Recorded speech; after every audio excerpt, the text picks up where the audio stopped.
8 years now, and we've had the opportunity to do immeasurable things. We have reached out to congregations, we've reached out to housing authorities, we've reached out to individuals. But I want to ensure today that Pastors Inc. is an association of faithfully together pastors to obey, restore, and to serve. That is our motto. That is who we are. And we want people to understand that working with pastors will give us an opportunity to forge into areas that sometimes we need guidance on. And so I ask that you open your hearts and your mind and share this with individuals as we share with you. I did not know that the organization existed until I moved to Charleston, South Carolina for 6 years. And it opened my eyes to a lot of things that are there for our churches and our community, especially the community of color, that we did not know about, that I did not know about. And so Pastors is a 501c3 nonprofit developer of affordable housing. We work to promote economic development, small businesses, and link residents to social services to improve the quality of their life. And to improve the quality of their lives sometimes takes a level of trust. And so we want people to know, and we want to get the word out, that you can trust pastors to help you, to walk with you through this process of improving your property or improving your church or improving your business. And so we ask that you will work with us. We've done this work since 1999. The board has a diverse group of people that we have worked with. And I want you to know that we've worked successfully with the United Methodist Church. We've worked with the AME, the African Methodist Episcopal. We work with the Presbyterian Church. We work with the Reformed Episcopal Church. We work with many other denominations and financial institutions in our neighborhood and financial institutions that link us to our government. And we ask that we hear the opportunities that we provide for those in the area. The vision of the board, and I'd like to say that I am a member of the board and have been a member through the past 8 years. And now I serve as a secretary on the board for now 1 year. The board wants to be a catalyst to get more houses for worship involved in the community development, to see the vision, to understand the development process that's out here. And we want you to look at the creative ways to serve our institutions, a way to serve a diverse community. We want to be a string. We want to be a catalyst. We want to increase the number of participants who can help us distribute and help us see that we have a fair share of the resources coming in that we can share in our community. We work with the city of Charleston. We've worked with the city of Spartanburg. We're also working with Zonamas. We work with the South Carolina Community Loan Investment Agencies. We work with community workers. All those persons are at our disposal, and we have no idea how many lives that we can touch. We have no idea the resources and the power that we have as people of color. So I ask that we connect with pastors so that we can get a part of these resources, and that we have someone working with us who is responsible to help us see some of these programs and see some of these ideas. I've seen the work. I've been to Hollywood. I've been down to Weatherford. I've been where we have done ribbon cuttings for veterans. I've seen the houses that we have helped rehab.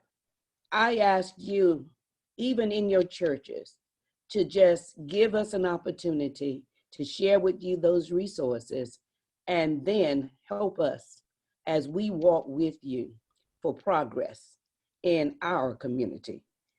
Thank you very much. And Fred, thank you for allowing us to have this opportunity. Yes, Reverend Miller, thank you very much. I appreciate the context and those comments and the background on pastors of where we are and what we're doing and what we're involved with. So for the next hour, I just want to kind of walk through how we want this conversation to flow. First of all, I want to do a quick recap of some of the nuggets, the takeaways from the first session. The first session we had was called Preparing for the Ask. We had state housing, we had the city of Spartanburg, the city of Charleston, to talk and discuss about how do you get ready to make the request for funding if you have this project. And I'm just going to touch on 5 or 6 of those takeaway items. And then I want faith in action. We'll just have a few comments from a faith-based player that is geographically dispersed. We are growing throughout the state, as Reverend Miller indicated. Started out in Charleston, then went to North Charleston and Hollywood and the Tri-County area, now with Orangeburg, Columbia area, and look at some other activities. As a part of the outreach, we said, how can the church look to generate anywhere from $15,000 to $100,000 in revenue before they pass the plate, before we do collections? How can we sustain the church through alternative revenue streams? So I want to walk through 4 or 5 examples, but I'll ask Eric Grant to come and explain the vision of what they're in the process of doing, and they're in the early stages. But I also want to walk through and make sure you understand that these aren't necessarily large churches. So I want to talk a little about the size of his congregation, getting everyone on board, and sort of set the tone for someone who is in the early stages, the conceptual stages of development. And then we're going to walk through some specific examples that you could take off and do and replicate in your own community. And so we wanted to have that conversation. As a part of this outreach, the webinar series, we received a number of requests with as it relates to how do churches apply for stimulus funding? Are they eligible? How do we get the Paycheck Protection Program? So we've asked Stacy Peak to join us and take some time and explain their process for getting the churches linked in to make those applications. We do need to move fast because those resources continue to dwindle and are very cherished. And then certainly want to have time for question and answer as what questions that you have. There is a sidebar. I've got to get mine up so I can see as questions may come through, but certainly encourage if someone has a question to unmute and do that. And then the next portion of this is next week we'll have some lenders, other lenders to talk about how do you make the ask and how do you go about the process. So real quickly, I don't want to belay the process, but last week, Gianna Shaw Johnson started off saying that when we want to move forward with economic development and affordable housing, that we as a church group, as a congregation, as a proponent of the project, have to begin with a clear vision of what it is that we want to accomplish. Understand so that when we walk in their doors and ask for cherished resources, that we can articulate exactly what we want to do. If that's veterans housing, if that's something to deal with the elderly assisted living, but those funds are competitive and understand what we have to do to articulate that. Martin Livingston with the city of Spartanburg talked about the fact that we as faith-based leaders have a lot of passion, and that passion is good, but at the end of the day, we've got to follow the rules that they lay out, respond to the questions that they ask. So I do encourage you to go back and listen to that session if you did not get to hear the session from last week and hear those comments. One point that I want to specifically emphasize, as faith-based leaders, the question comes up about our ability to provide public services, shelters, after-school programs, those softer items. Yes, pastors talks a lot about bricks and mortar, but one of the things that came out in that conversation was the federal funds that the cities administer. Those are eligible activities, and I believe Ms. Shaw Johnson pointed out that 15% of the funding is eligible for those activities. But what I want you all to understand and take away from that is that while 15% of those funds are eligible for those programmatic services, what that means is 85% of the money is actually available for infrastructure, housing, development of those funds that come through the community development departments like City of Charleston, City of Columbia, City of Spartanburg. So in terms of following the money, the resources are actually allocated heavily for the bricks and mortar. I don't want us to just focus on the fact that we can also get those public services as well. The other item that was brought out. One, we need our own nonprofit. That's one of the reasons that Pastors was formed, so that every single church doesn't have to have a 501c3, that pastors can be the vehicle to apply to the city, apply to the state, and bring those resources back to the local church. But if the individual churches want to apply, then we do need to look at having our own 501c3s. And then specifically, we talked about a subset of nonprofits, CHODOs, Community Housing Development Organizations. And I realized after last week's call, we didn't specifically define what that means. So I'm going to send out the definition when we send out some of the handouts. But there's a 15% set aside for those CHODOs, those nonprofits that are doing affordable housing. So of all the federal funds that they have to set aside a certain portion for those. And those should be something that we as the faith-based community should target and have a tool in our toolbox to utilize.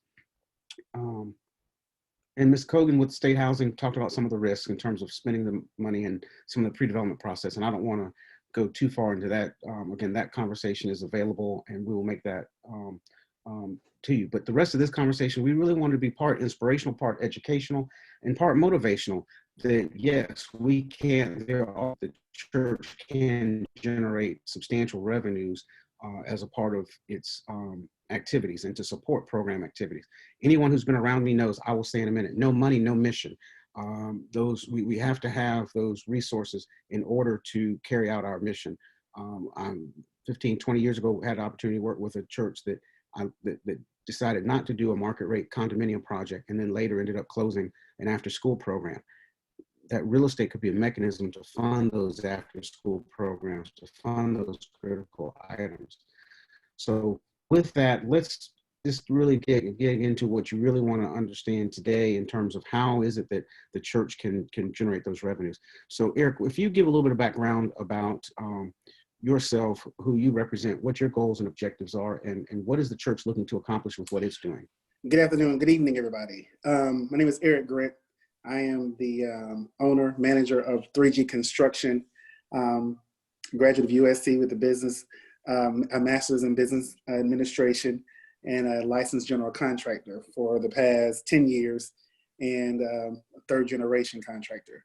I'm also a member of the Temple of Yeshua in Hopkins, South Carolina. It's about 100-plus-year-old church, about 100-plus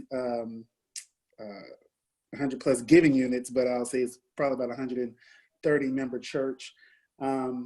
It's been, my parents are actually the pastors for over 28 years. The church is in Hopkins, but we're currently trying to move on the main thoroughfare of Garners Ferry Road here in Columbia, South Carolina. We purchased about 16 acres back in 2000, maybe 1999, paid it off a couple of years ago. And we're looking to build a new sanctuary using about half of the acreage. So I linked up with Mr. Johnson, FA. We've known each other for years. Can you hear me? Can you turn your camera on? Oh, my camera. Oh, let me turn my camera on. All right, now, y'all, I'm not looking the best. We've all been held captive for a while. Right. Can y'all see me? Not yet. Hold on. Let me see. What am I doing? I see your hand. You see my hand? Yeah. Well, go ahead. I don't want to slow your process. Go ahead. But anyway, so we're trying to build a church about 10,000 plus square feet. And linked up with FA about, trying to maneuver with the loan process with the church. And he told me about, other business opportunities that we could do to bring more revenue to the church. Now, this has been a vision for our church for many years to provide businesses, start businesses, provide housing, affordable housing for those who are aging in place, our disabled veterans, and et cetera. Those who are coming out of prison, halfway houses. So when he mentioned the assisted living facilities to the church with that extra acreage we have in the back, it was a win-win for us as far as bringing in revenue, extra revenue, and not totally depend on giving units. As when you go to seek a loan for any kind of development or building a new church, they weigh heavily on the giving units. And if you have extra income, it kind of takes less weight off of how much they put on the giving units, because it's based upon a volunteer basis. it was just a win-win. It helped us out on the long, looking at doing further development, and as far as reaching our goals and visions that we've had for years, that we've been basically financing out of the church's pocket. So it just elated us as we came up with these possibilities of how we could bring more revenue to the ministry without having to depend heavily upon the giving units of people, which we know, especially during this economic time that we're going through with COVID-19, that people are being laid off or furloughed or without jobs totally. And now people need food. We have a food bank that we have a line waiting out the door on when we're ready to open for operation. So I do think churches, especially ours, need to look at bringing in other forms of revenue to their congregation, to their church ministry, without heavily depending on the people, because it takes the load off of the administration and the financial responsibilities of the church to depend solely on people. Even you never know what's going to happen. You just never know what's going to happen to people as far as jobs, job security, and income. And that does, when people have no money or less money, they dial back on their giving units across the board. And especially when it's based upon volunteer basis to churches. So if you just quickly, I appreciate those comments. So right now, you have an architect and engineering team, correct? Yes, we have an architect and engineering team in place. Like I said, F and I, we're working diligently on this. We have all the steps connecting to move from the building of the church into the building of the assisted living facility. So I am a full service because it's my church, and I am a commercial builder. So it's full service for me that I would, that we do this.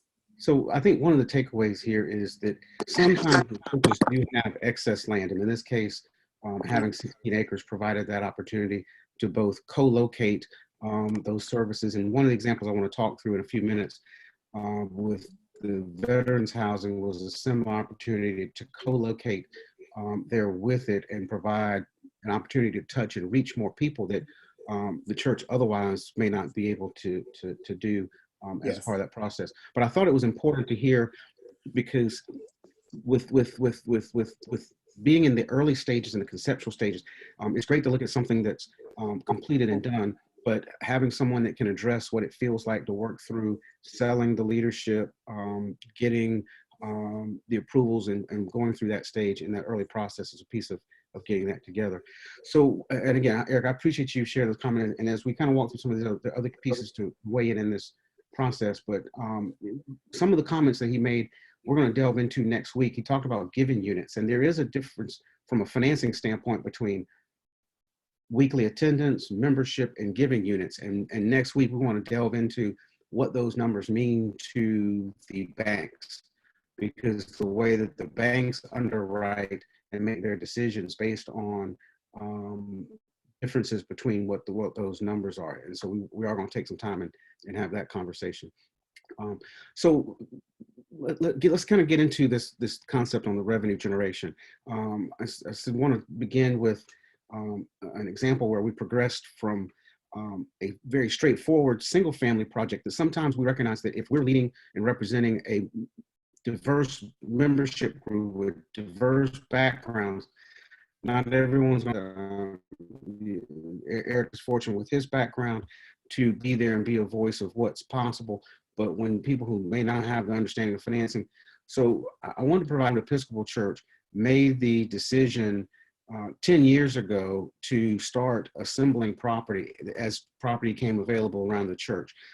This particular house is something that church, quite frankly, was cutting the grass and maintaining it, but it wasn't generating any revenue.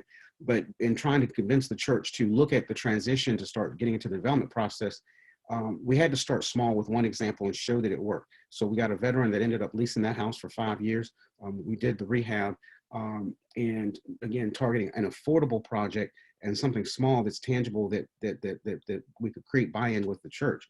From there, as a process moving forward, then continue on with other development. We have 3 or 4 projects underway right now. They're now doing market rate housing and as well as looking at doing workforce housing. So really what we're talking about, those distinctions, is how deep in the income spectrum are we targeting? Market rate meaning whatever the market will bear, however much we can charge for that. Typically that's going to be north of 120% of the area median income.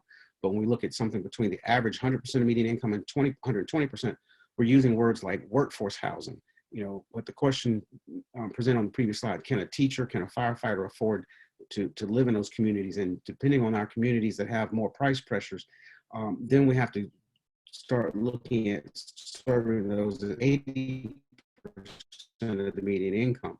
So right now, they have graduated from an initial project serving 65% of median income to doing a market rate, doing quads as mixed income, meaning within those 4 units, 2 are going to be workforce housing, 2 will be affordable housing.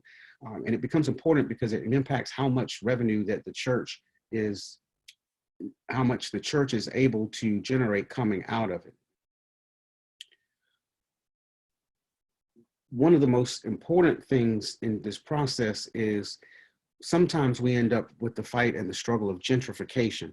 And sometimes the church, the battle is, how do we adjust and respond to gentrifying influences around us?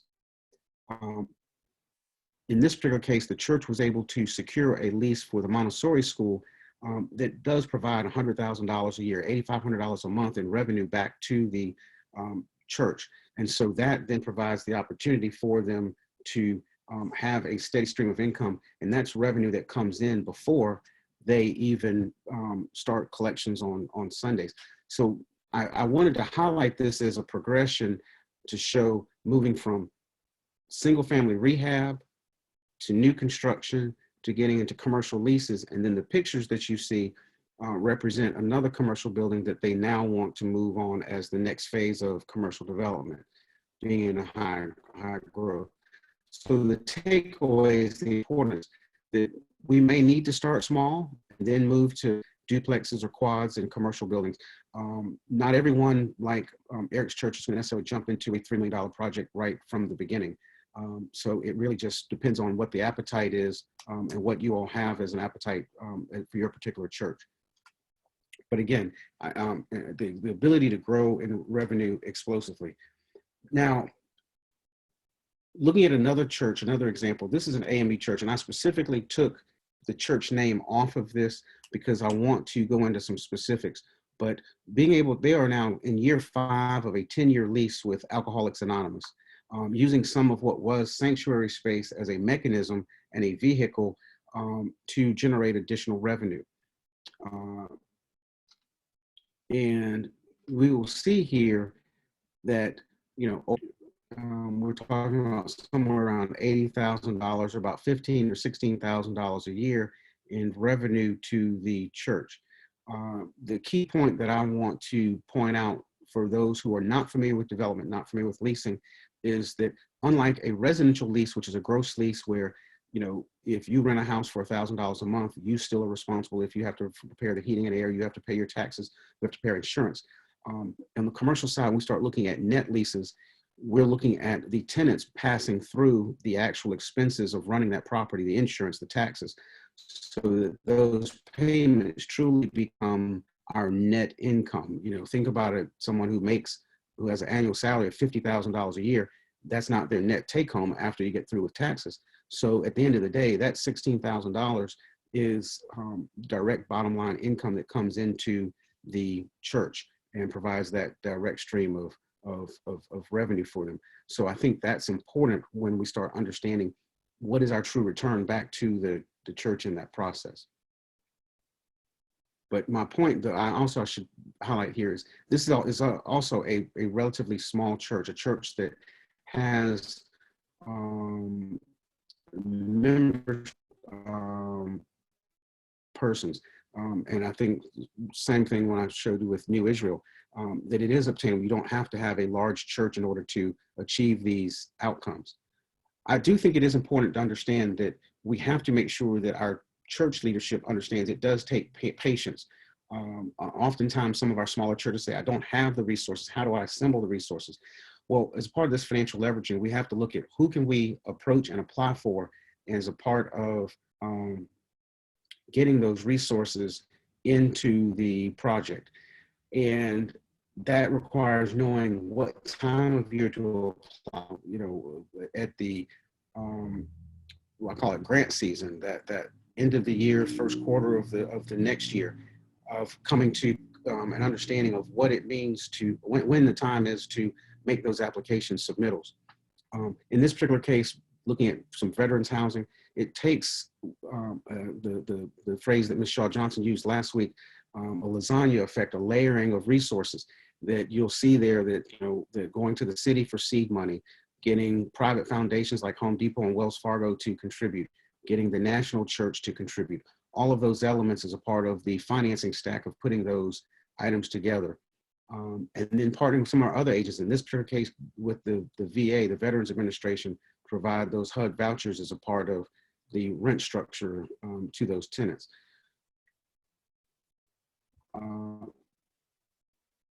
We have to practice what we preach. We encourage the churches to look at diversifying income. So pastors itself, as a part of its office structure, has taken the approach with residential up above, office space downstairs, which we've entered into a long-term lease with the NAACP. And that touches on another piece, is the part of the challenge from a development standpoint with the church is users who are compatible with the church.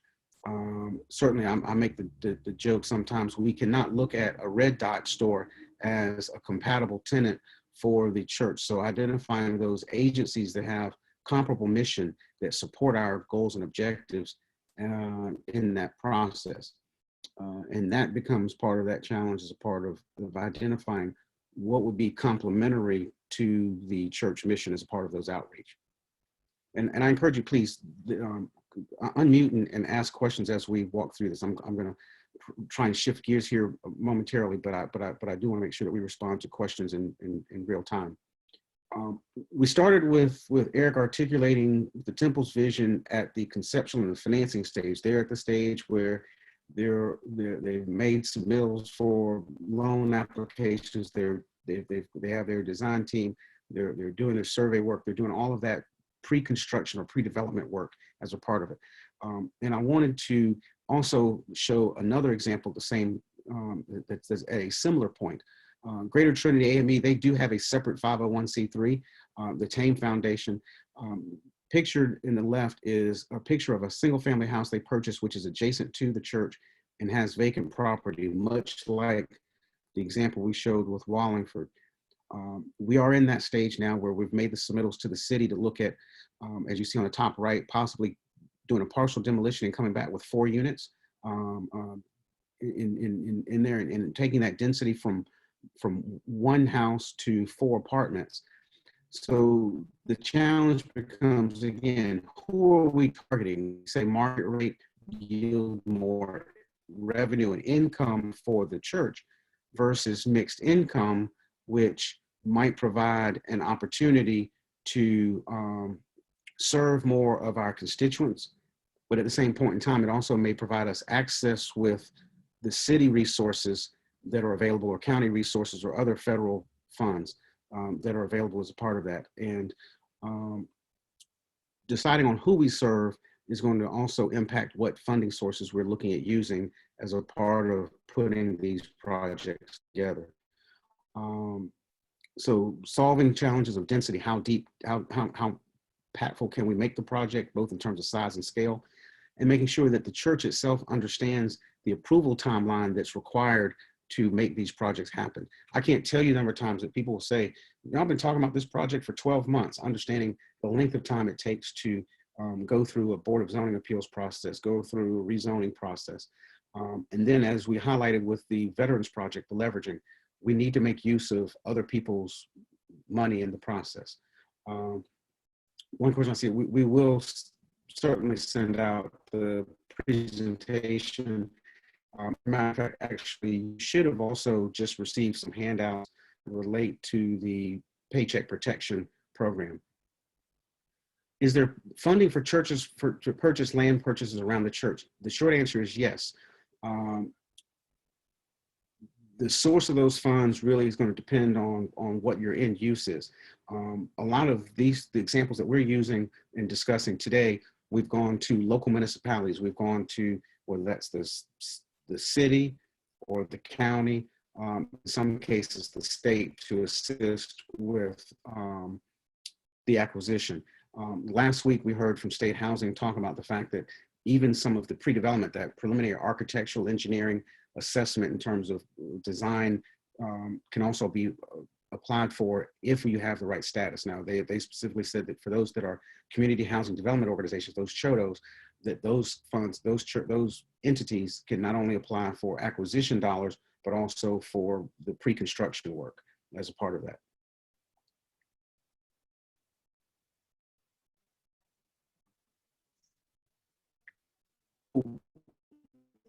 The role of the faith-based entity. What can we do as a faith-based organization to become more engaged in enhancing the community? Certainly developing our own land. Pastors has made a point to reach out to churches that have excess land and partner with them to develop those properties. It helps it actually makes those projects more affordable, as opposed to those projects where we have to go out and do land acquisition. And with pastors coming out of the Charleston market, we've learned how to make make good use of tight space.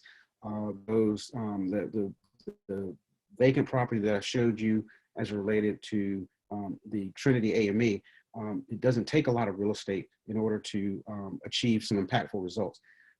Keep in mind that a duplex, single duplex by itself, could yield somewhere in the $15,000 a year on a gross basis in terms of potential revenue.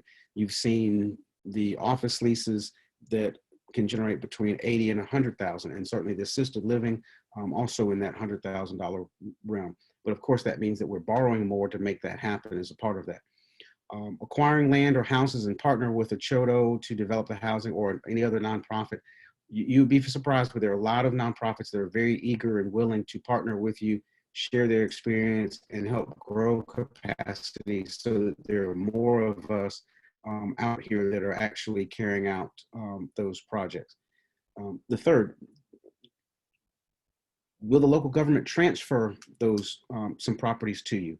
And that is an option. I will say this, I thought last week Jennifer made some excellent points as it relates to private individuals that want to contribute property to churches and to nonprofits. We have to be careful, because so many times the donated property has issues with the dirt, or has issues with the suitability of the soil for development and or infrastructure or water. There tends to be a reason that they did not develop or build on it themselves. So we have to be very cautious. Now, obviously, if we're getting from our local government, that may not necessarily be the case. So one question, some may shy away from the paperwork that comes with dealing with governmental agencies. What is the upside to diving into the paperwork to get funding? That is an awesome point. Let's sort of park there for a minute. It is a lot of paperwork in order to make it happen. And one of the things that State Housing made last week is that even after we've gone through the process and we've completed our project, on the back end, there's reporting. We have to show how many families that we're serving. We have to show that they're still income eligible if we're using income restricted funds. So there is a lot of it. And what is the upside and into getting into it? Quite frankly, the bottom line is, a lot of times our churches say we don't have the resources. If it takes $10,000 worth of architectural engineering to take our vision and put it on paper such that we can get it approved by the city, and I'm just making that number up, I'm not saying that that's the magic number. They said we don't have the cash to do that. Well, we can apply to the county, and we can apply to the city, we can apply to the state to do that. So we're using other people's money. So the upside is we're getting access to resources, but those resources come with handcuffs. They come with requirements that the local municipality is going to put on us as a part of using those resources.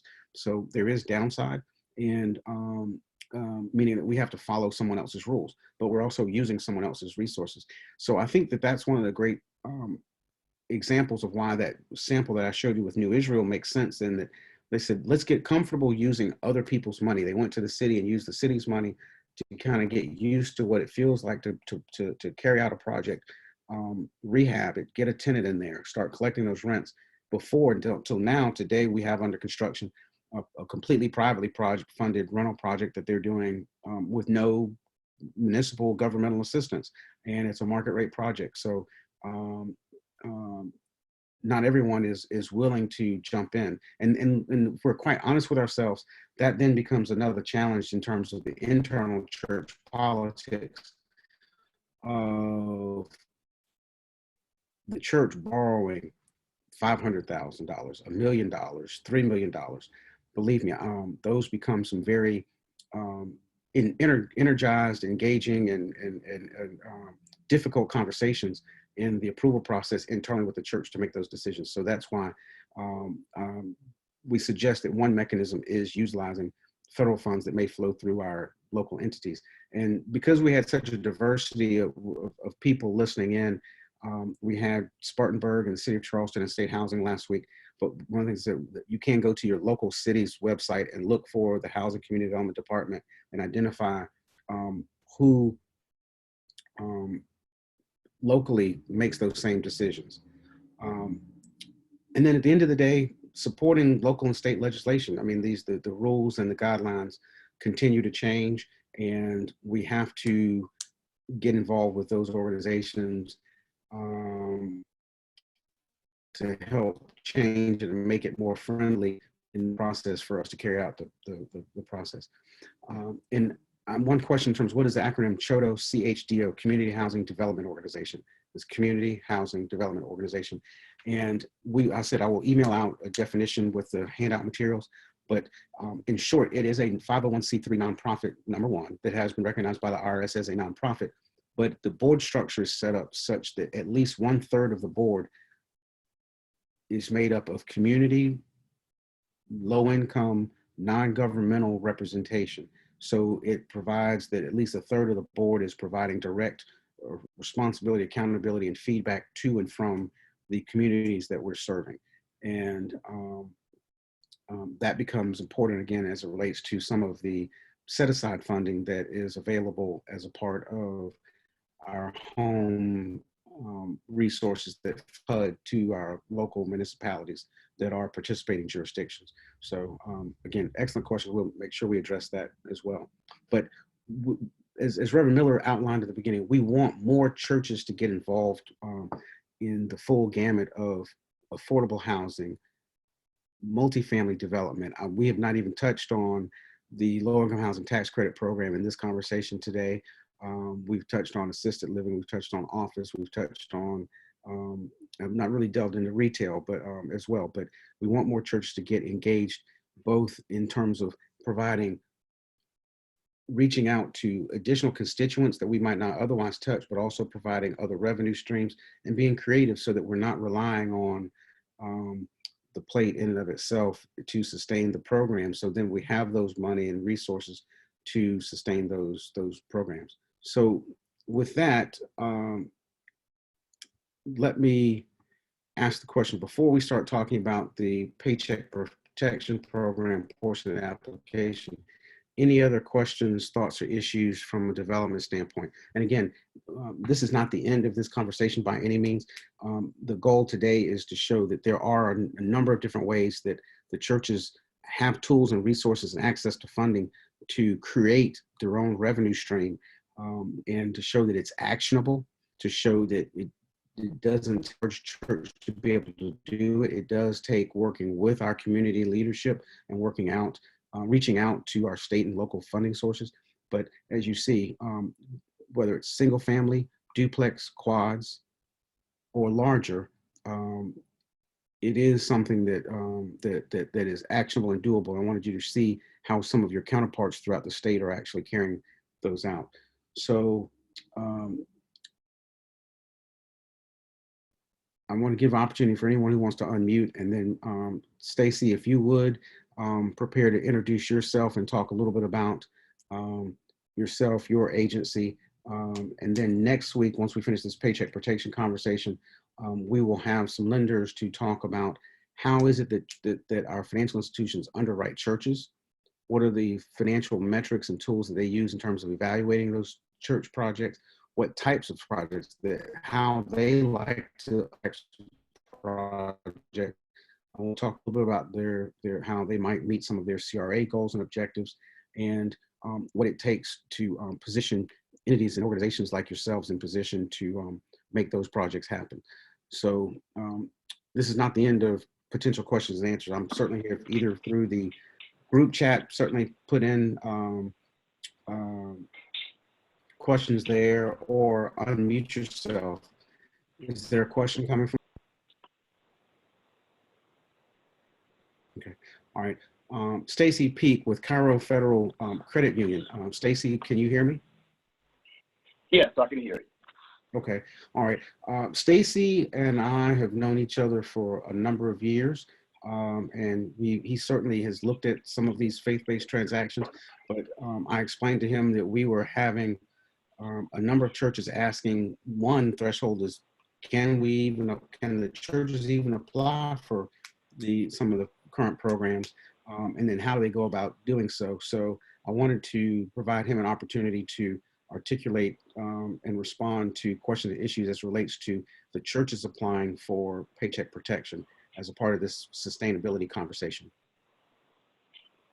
Good afternoon, everyone. FA, I appreciate you inviting me in on the call. As mentioned, my name is Stacy Peak. I am the small business lender or commercial lender here with Cairo Federal Credit Union. Been here for about 7 years, been in the industry as a lender for close to 25 years. Have done quite a bit of financing for just about every type of spectrum there is, including churches. And right now, I'm sure all of you have heard of the Payment Protection Program.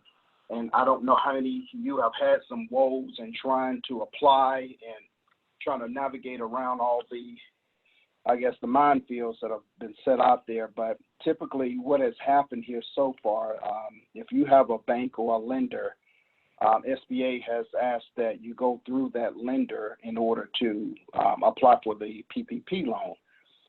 If you've already tried to do so and been turned away from Bank of America or Wells or some of the other ones, either due to them running out of money or just you're not a member or you don't have a business account with those entities, I've heard in the street that they've been turning folks away.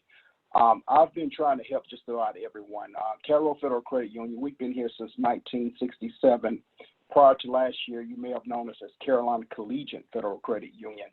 And we changed the name mainly simply because we didn't want everyone thinking that we was just a USC credit union. We do other things also, including payment protection programs.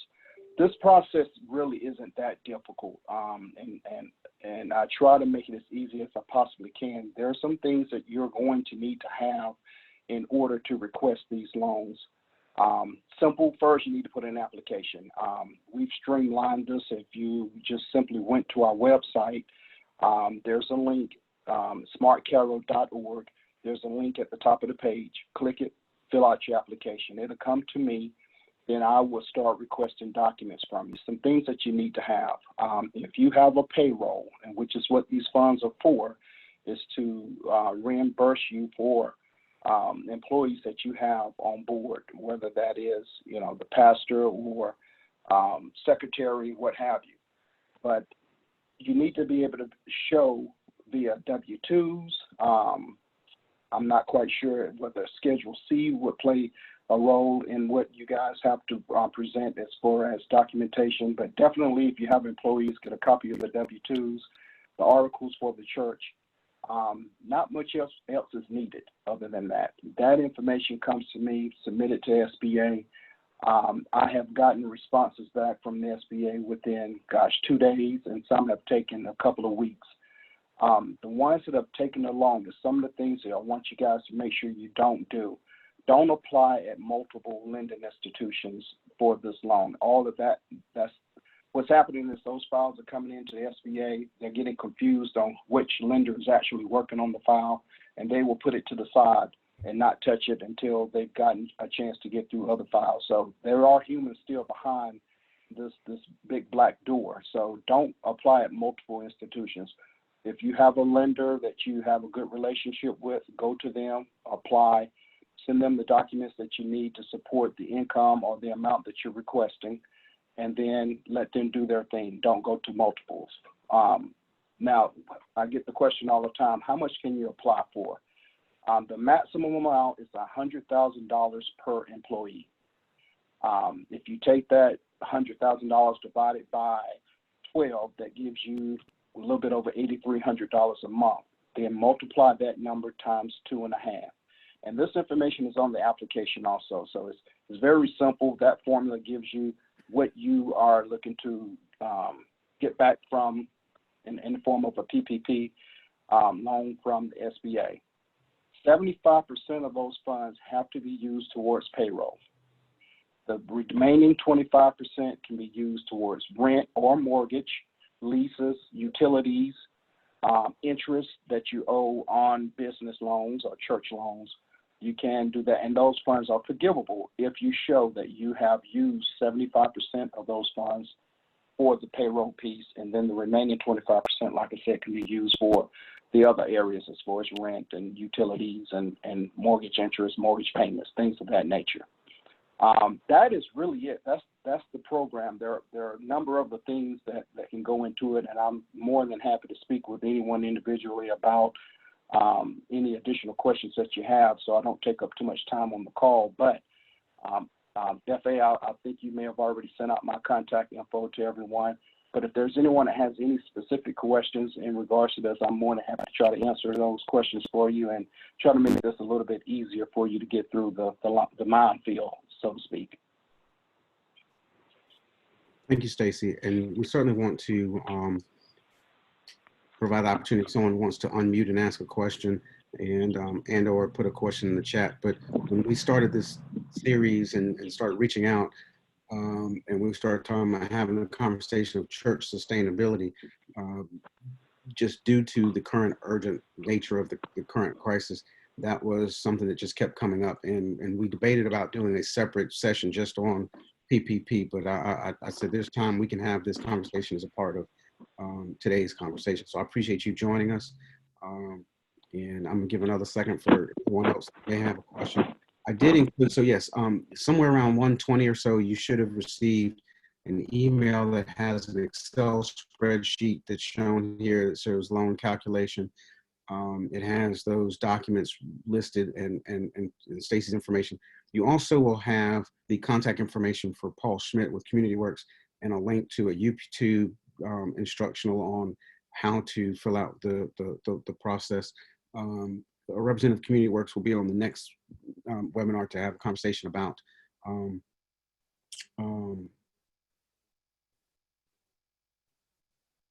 accessing financing overall for projects for next week. But so we're not gonna get into the PPP necessarily next week, but just want to make sure that you have the ability to reach out. I will tell you, Stacy is very responsive to phones and phone calls and emails. One question I see, will the series be given again? So the short answer is yes. Pastors is continued outreach. And matter of fact, we really were, it's sort of an evolution. Last December, we met with specifically 6 churches in Charleston. And coming out of that, we ended up with about $1.5 million in projects coming out of that session. It was a 3-hour session to walk through it. And we were looking at scheduling Greenville and Columbia and some other locations when, you know, the state and the country went into lockdown. And so we said, well, let's start this dialogue, because the key piece here is we need to get ready now. We cannot wait until things are at whatever the new normal is in terms of moving forward.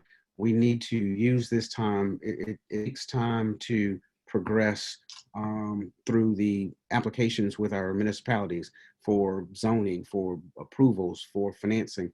So we need to do this. So yes, we will do these on site at any specific church that makes a request, and we can have it specifically tailored based upon the projects of what the local municipality or local church wants to carry out. I will say this, the entire series will also be online as well, and we'll make sure that you access to it and get it to whoever within your core leadership needs to see it will make that available online as well. So the videos will be available, the handouts will be available. But again, next Friday at 1 o'clock, we'll have Tammy Hoare Hawkins with Community Works, James Chatwell with South Carolina Community Loan Fund, and Andrew Reinhardt with Synovus Bank, specifically walking through how do we get through the approval process, because it does take more than just the city, state, and county. We can't just use their funds 100% in that process. So we have to know how those funds. So getting to yes, how do we get those responses? But again, from today's standpoint, I wanted you to have specific examples that you can discuss internally with your clergy and your lay leadership to look at how we can, depending on whatever our individual risk tolerance, and risk tolerance is a real thing, to understand, do we need to start with something small? Can we start with something large? So today you have seen one church that's starting with a $3 million project as their first project, and a church that started with a $200 and some thousand project as their first project. And you've seen everything in the middle. So, it's not just for sophisticated developers. We want to create more sophisticated developers. I want to see our faith-based community and being a larger player from an economic development perspective. That's the goal, that's the mission, that's where pastors seeks to serve and support and be a mechanism to go get those resources and bring those funds home. So we appreciate your time. We understand that these are challenging and difficult times, but we certainly will make ourselves available and make our board leadership available and our financial partners available at the local level, and look forward to continue to break ground on new projects. Look forward to changing mindsets. It is an educational process to really help cultivate the thought process to really think about financial leveraging in our faith base and our houses of worship. So I appreciate your time. I appreciate you joining us. If there are no other questions, I want to give a quick second if anyone else wants to unmute. And Tanya, I don't know if you can hear me, if you want to just unmute everyone briefly and see if there are any other questions. Someone who may have trouble. Yeah, Ms. Lee from Junior Achievement. Okay. Well, maybe. Great. All right. Well, if no other specific questions, okay, that worked even better. And that way we can have the budget. There's some things need to be added. I think Thank you very much. Bam right now, there's things that we need.